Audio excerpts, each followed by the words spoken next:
दोस्तों स्वागत है आपका अपने चैनल प्रैक्टिकल साइट विजिट में। दोस्तों जब भी आप मकान में लेआउट करते हैं तो लेआउट की जानकारी सभी को होनी चाहिए। एक पर्टिकुलर एक आदमी की ठेकेदार की गारंटी नहीं होती है, लेकिन एक मकान मालिक को भी या फिर जो भी अगर हमारे सिविल इंजीनियर हैं, फ्रेशर स्टूडेंट हैं, तो लेआउट की जो महत्व होता है वो महत्व बहुत ज़रूरी होता है। वो इंटरव्यू में भी पूछा जाता है। और लेआउट आप किसी भी कंस्ट्रक्शन में चल जाइए, लेआउट आपको सीखना ही पड़ेगा। अगर आपको कॉलम का लेआउट नहीं आता है तो आप सीखिए। अगर आप कॉलम का लेआउट नहीं सीख पाते हैं तो वीडियोस देखिए। यूट्यूब पर भर की वीडियो पड़ी हुई है लेआउट करने की।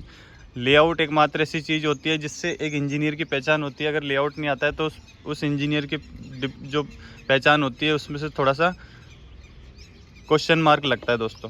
तो इस वीडियो के माध्यम से मैं आपको लेआउट की जानकारी देने की कोशिश करूंगा। अगर वीडियो अच्छी लगे और वीडियो से आपको हेल्प मिले तो हमारे चैनल को सब्सक्राइब जरूर करिए दोस्तों, और वीडियो को अंत तक जरूर देखिए। दोस्तों जब भी आप मकान का लेआउट करते हैं तो इस मकान के लेआउट को आप दो तरीके से समझिए।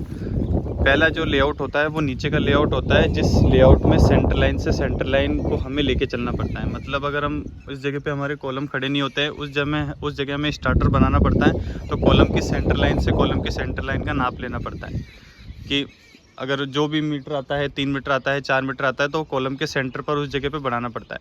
लेकिन जब वो कॉलम अपनी जगह पे खड़ा हो जाता है, खड़ा होने के बाद में जब ऊपर का लेवल आ जाता है, कुर्सी लेवल आ जाता है दोस्तों, तो कुर्सी लेवल होने के बाद में हमें सेंटर लाइन की ज़रूरत नहीं पड़ती, हमें आउटर लाइन की ज़रूरत पड़ती है। ये देख सकते हैं आप, ये जो आउटर लाइन होती है, इस आउटर लाइन की ज़रूरत पड़ती है। जब भी हम नीचे का कॉलम खड़ा करते हैं तो हमें सेंटर लाइन की ज़रूरत पड़ती है। जो सेंटर का कॉलम होता है, सेंटर लाइन से सेंटर लाइन कितना है, जो भी यहाँ से इस सेंटर लाइन से उस सेंटर लाइन 3 मीटर है, तो इस सेंटर लाइन से उस सेंटर लाइन 3 मीटर चलेगा और उसी जगह पे स्टार्टर बन जाता है, और इस जगह पे स्टार्टर बन जाता है। यहाँ से 5 मीटर पे दूसरी की सेंटर लाइन है तो 5 मीटर लेके उसका स्टार्टर बन जाता है। अब दिक्कत ये है दोस्तों कि कुर्सी लेवल आने के बाद में आपको आउटर लाइन की ज़रूरत पड़ती है। और आउटर लाइन बनाने के लिए जो भी आपका नीचे से कॉलम खड़ा होता है, आप यही कोशिश कर सकते हैं इसमें। और दूसरा तरीका और कोई नहीं होता है कि जो भी जब भी आप कुर्सी लेवल के ऊपर लेआउट करते हैं कॉलम का, तो कुर्सी लेवल पर लेआउट करने के लिए आपको जो भी नीचे कॉलम होता है उसी का सावल लेना पड़ता है, और उसी से ही आपको 90 बनानी पड़ती है दोस्तों। तो जैसा कि आप मेरे सामने देख सकते हैं, ये एक कॉलम है, इसका हमने सावल लिया।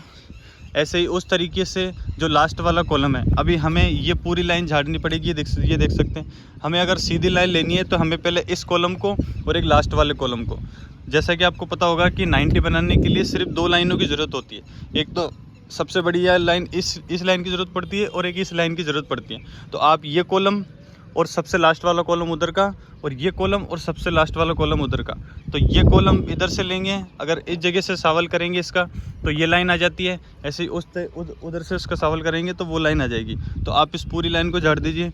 ऐसे ही अगर ये वाली लाइन लेनी है आपको, ये देख सकते हैं, मैं थोड़ा सा और ऊपर लेके चलता हूँ। अगर ये वाली लाइन लेनी है दोस्तों तो उधर से सावल करेंगे, और उस सावल से आप प्रॉपर तरीके से जो आपकी मार्किंग है उस जगह पर आ जाएंगे।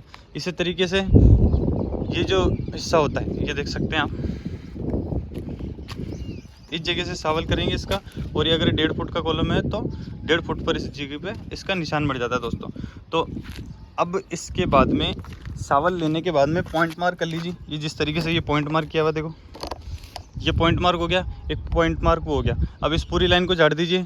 इसी तरीके से ये पॉइंट मार्क हो गया, और एक वो पॉइंट मार्क हो गया। मैं आपको आगे लेके चलता हूँ, ये देख सकते हैं, ये पॉइंट मार्क हो गया। तो आप इस लाइन को झाड़ दीजिए। अब आपके पास में आपको कोशिश यही करनी है कि जो भी आउटर होता है मकान का, जो भी आउटर का हिस्सा होता है, आपको वही लाइन लेनी है। सबसे ज़रूरी वही होती है, क्योंकि अगर वहाँ से गुणियाँ सही बैठ जाता है तो अंदर की गुणियाँ ऑटोमेटिक सही बैठ जाएगी दोस्तों। तो आप ये लाइन ले लेते हैं और ये वाली लाइन ले लेते हैं। तो अब इसमें आप 90 इसका कर लीजिए पूरा। हो सकता है तो पूरे से पूरा 90 कर लीजिए। 90 अगर नहीं आता तो मैं बता देता हूँ। जैसे a² + b² हम करते थे, अंडरवुड का निशान लगाते थे। अंडरवुड करने के बाद में a² + b²। अब जैसे कि मैं एग्जांपल से समझाता हूँ। मान के चलिए अगर मैंने यहाँ से 3 मीटर लिया तो 3 मीटर यहाँ से लगाऊंगा, तो 3 मीटर का स्क्वायर कितना होता है, 9। अब यहाँ से लिया मैंने 4 मीटर, तो 3 मीटर का स्क्वायर हो गया 9, और 4 मीटर का स्क्वायर हो गया 16। तो 9 + 16, 9 + 16 कितने होते हैं, 25।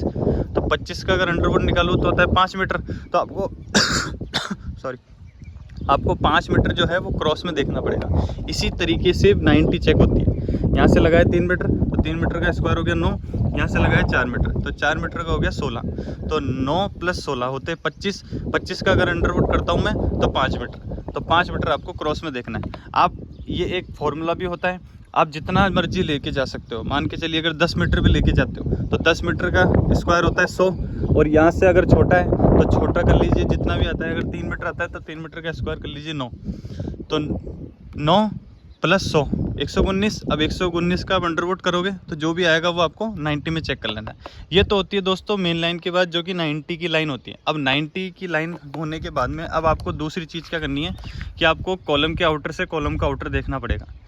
अब आप सेंटर लाइन के हिसाब से नहीं चल सकते, आपको सीधा आउटर लाइन पकड़नी पड़ेगी। तो जैसा कि आप ये देख सकते हैं, जैसे मान के चलिए अगर इस कॉलम का आउटर ही आ जाता है, इस कॉलम का आउटर ही आ जाता है, तो आप उस कॉलम का भी आउटर निकाल लीजिए। फिर उसके बाद कोई प्रॉब्लम नहीं होती। एक बार 90 बनने के बाद फिर उसमें दिक्कत नहीं आती। ये देख सकते हैं जो भी निशान आता है सेंटर लाइन से सेंटर लाइन अगर 3 मीटर है और 3 मीटर में अगर इसका 115 इधर बाहर है और उधर भी 115 इसका बाहर है, तो दोनों में 3 मीटर में 115 230 माइनस होने के बाद में इसकी आउटर लाइन आ जाती है। इसी तरीके से सभी की आपको आउटर लाइन लगानी है दोस्तों।